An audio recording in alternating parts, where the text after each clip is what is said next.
Un pallido sole novembrino illumina i fiori che una mano gentile ha posato davanti al palo contro cui si è schiantato Leonardo Carpin, perdendo la vita.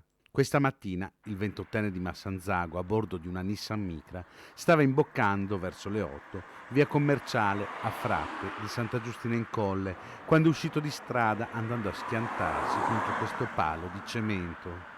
Probabilmente, a tradirlo, la strada resa scivolosa dalla pioggia caduta la sera prima. Leonardo Carpin stava andando al lavoro, aveva anche chiamato in azienda per avvisare che era in ritardo. Sul posto sono intervenuti subito i soccorsi del suo 118, dei vigili del fuoco e la polizia stradale con il comandante Gianfranco Martorano.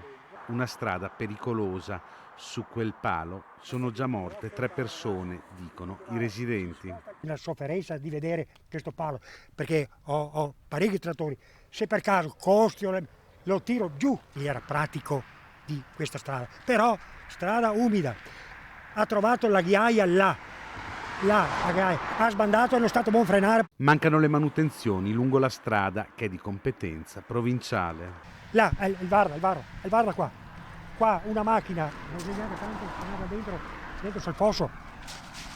Qua siamo in provincia, sotto la provincia. È normale questa qua? No, non lo so. Un giovane appassionato di musica e di animali, sui social network lo si vede spesso ritratto insieme al suo cane husky.